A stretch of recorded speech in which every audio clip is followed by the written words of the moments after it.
Hello, my people. What's happening? What's popping?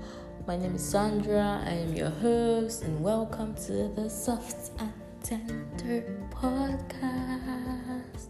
I hope you're doing good. I hope you've been having an amazing week, and if you've not, I hope you have much better days ahead. So now let's get right into it. So today, we're going to be talking about self-love. We're going to be talking about how to prioritize ourselves. So firstly, what is a love? I think love is God. God is love. Love is patient. Love is kind. Love is selfless. Love sacrifices, and all these beautiful things about love, and you're thinking, oh my God, I'm all these things, I'm so kind, I'm selfless, I'm patient, I love my family deeply, I love my friends. But the real question is, how much do you love yourself? The Bible says that love your neighbor as yourself. You should not love your neighbor, your children, your family, your parents more than you love yourself. I don't even think I don't think you'll be able to love anybody correctly if you love them more than you love yourself, because at the end of the day, you can't pour from an empty cup. And if you're giving all your love all your love to people around, and you refuse to prioritize yourself, you refuse to take care of yourself, then what happens? One day you're going to run dry, and then who's going to give you all the love you deserve? All the love that you ought to be able to give yourself. Who's going to give you? Nobody. And I feel like there are many ways in which we can put ourselves first. There are many ways we can practice self-love, and I think one of them is asking for help. I had just started learning how to drive. I just got my learner's permit, and I was going to drive out the compound. For some reason, I don't even know where I was going with the car. It was my mom's car, and I had to drive out. I had to reverse out of the compound. Now, guys, nobody told me that when you're reversing, you also have to look forward. I mean, who knew that? I did not know. Long story short, I basically removed the entire bumper, the front bumper of the car, because I don't know what happened, but then it just got hooked on the gate or scratched the gate, and then the next thing I know, boom, thing is off. Now get this, my dad was inside. I could have just literally said, oh daddy, please, I want to drive out, can you please come and direct me and guide me? And that would have just been done in 5 minutes. I would have successfully driven out without having to have a minor accident. But thankfully nobody was hurt, but then it could have gotten a whole lot worse. Now the question is, the issue there was I did not go about driving out on my own, because I felt like, I was a perfect driver now. I was going to driving school. I had my learner's permit. I had learner sign on the vehicle. I did not think I was all powerful and almighty, actually. I did not think that, I could suddenly just drive from here to Kaduna. That's not what I was thinking. I was just thinking, I don't want to disturb my father, and, he's busy, and let me just leave him and do this thing. I mean, I've paid so much money to learn how to drive, and let me just put my skills to practice and not disturb anybody. And I ended up, obviously disturbing both my parents, their finances, and their time, because now we had to take the vehicle to the mechanic, pay the mechanic, pay for the replacement of the bumper, whatever they had to do to it. And then the time we spent taking it to the mechanic, the time it spent at the mechanic, all that stuff could have just been avoided. And the 5 minutes I was trying to, save my father, I ended up, giving him more trouble, because now he had to, make sure the car was, ready and fixed and everything. And that means he had to take out of his time, which he had already planned for. And honestly, at the end of the day, I felt so bad, because the time I was thinking, don't want to waste his time. I don't want to disturb him. I ended up, doing way more than that. And now that I think about it, it could have resulted in somebody actually getting hurt. And then what was the result? I mean, what would I have gained? And it wasn't because I was proud or anything. It was just because I did not love myself enough to ask for help. I was thinking that I love my father a little too much. And at that moment, I loved him more than I loved myself. Because if I was also thinking of myself, and I felt, okay, let me weigh the pros and cons. What could happen if I did this all on my own? And, what could happen if I interrupted his day for 5 minutes? And probably if I was able to say, okay, it's going to be better for myself as a person. It's going to be better for my dad and the entire family as a whole. It would be better if I asked for help. But I didn't think it through. I was just thinking in that moment, sacrificing myself in quotes, and then ended up causing the entire family to sacrifice, so much of time and money. Now, it's also, led to some things because I ended up having fear of driving later on. I don't think I was able to drive for like a month after that. I was like, nah, man, I'm going to get into this car and then I'm going to crash it. And it is going to, be beyond repair. So, like, I'm not about to do this. And all this would have been avoided if I just simply asked for help. If I just requested for 5 minutes of my dad's time, which he would have definitely given me. And, that just goes on to say that I learned from it, but it goes on to say that I did not love myself enough. I was not thinking of, the repercussions of my actions and everything that could come after.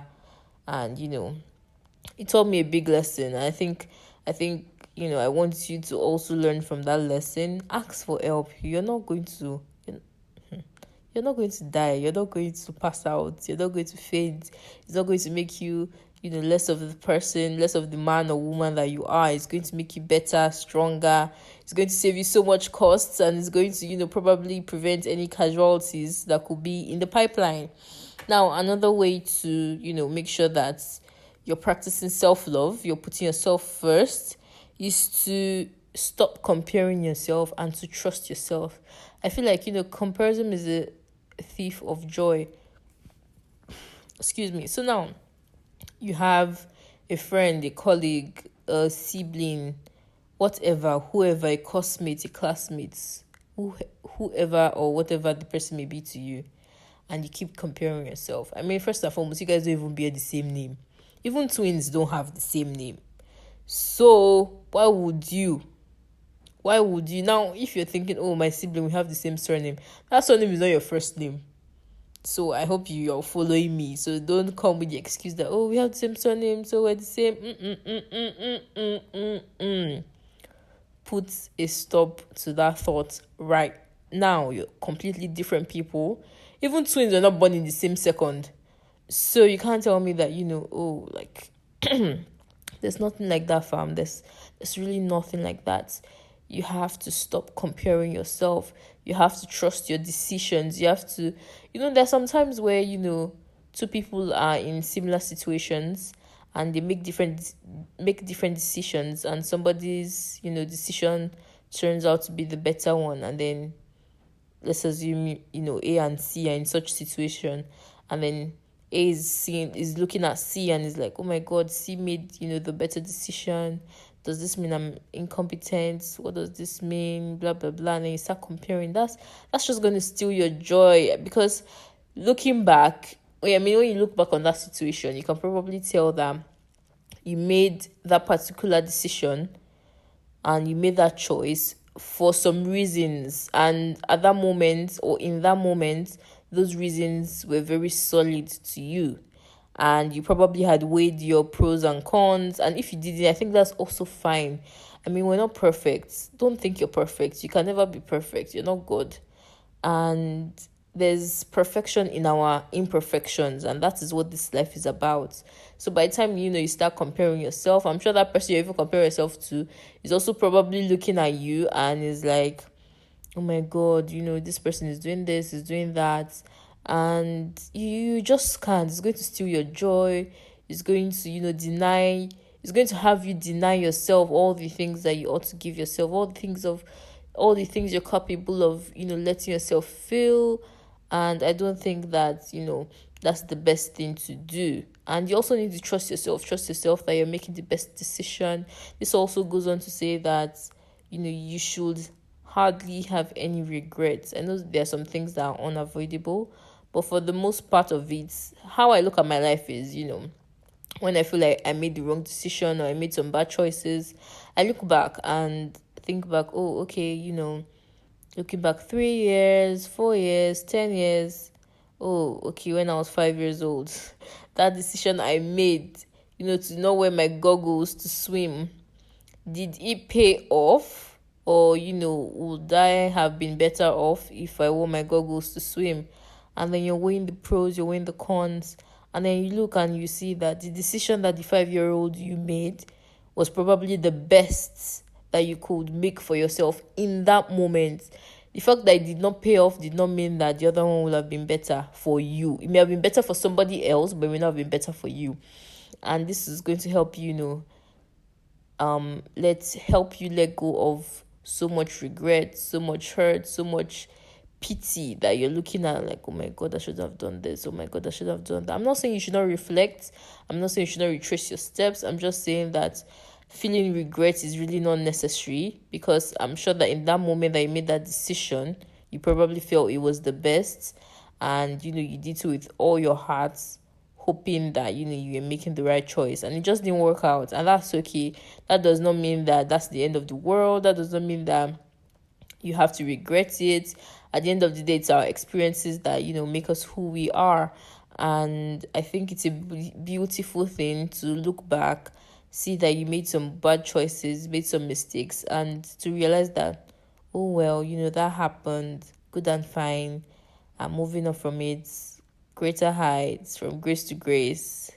And you know that, okay, now if I'm ever in a similar situation, I'm going to not make that same decision, or maybe make the decision in a more refined manner. And I think that's growth, and that would be a very beautiful thing to do. And it requires you to trust yourself, you trust your 5-year-old self that in that moment you did what was best.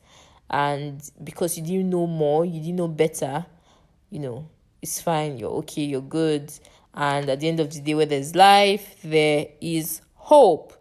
Now, I feel like another way to experience and to practice self-love is to feel pain and feel joy as fully as you possibly can.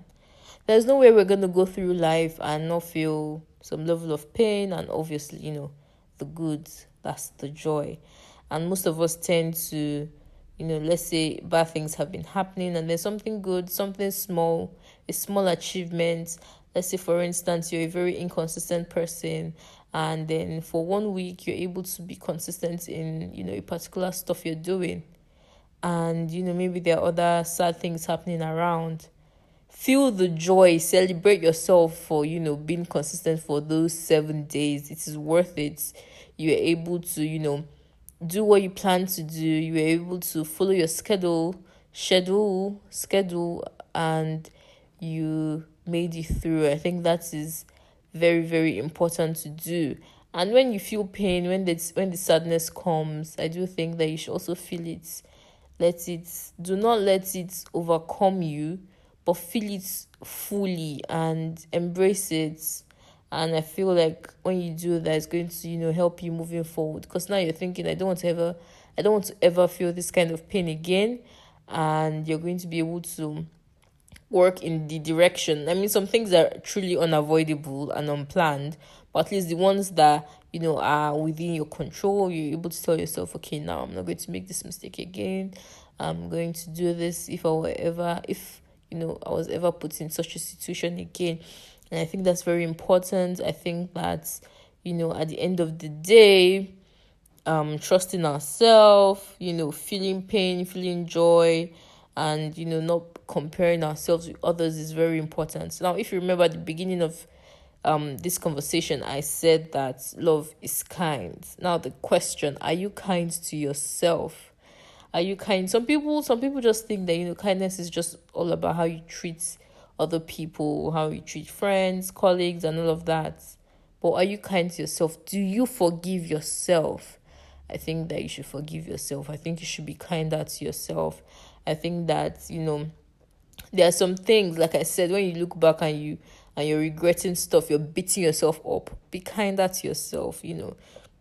At the end of the day, if a family member or somebody you love dearly made some mistakes, you would, console them, you will hug them, tell them that it will be fine, tell them that, this is just a stopgap, they're going to make it through, and, they're going to survive, they're going to pull through.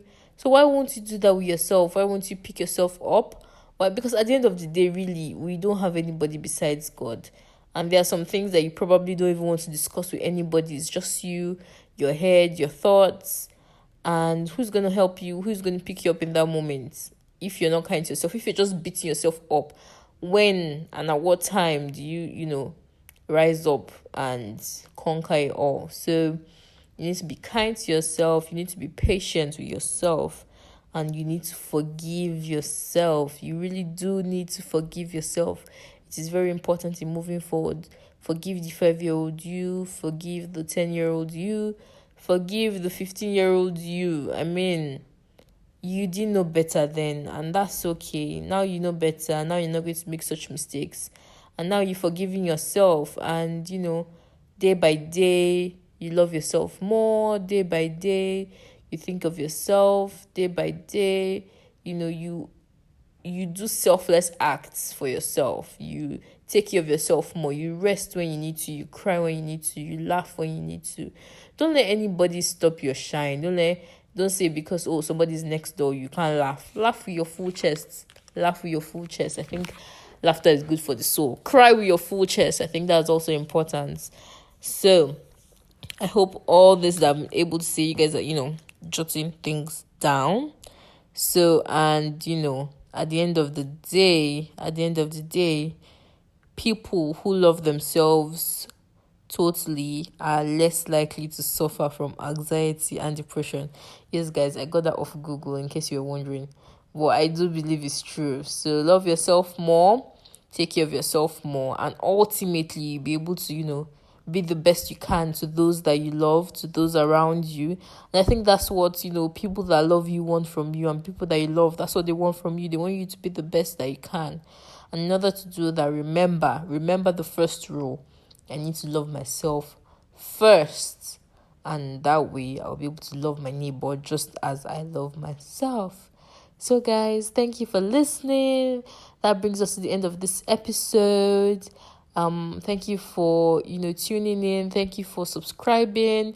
This podcast is now available on Spotify, Anchor, Google Podcasts, Apple Podcasts, Audible, Amazon Music, and it is coming to Podbean, and Casts, and others very, very, very soon. So, it's also available on YouTube, guys. So stay tuned, keep listening, keep rating, and if you want to, give me your comments, your reflections, head over to YouTube, drop your comments in the comment section. Don't forget to subscribe, like, and share. I love you. Thank you for listening. Have a blessed weekend. Bye, guys. Toodles.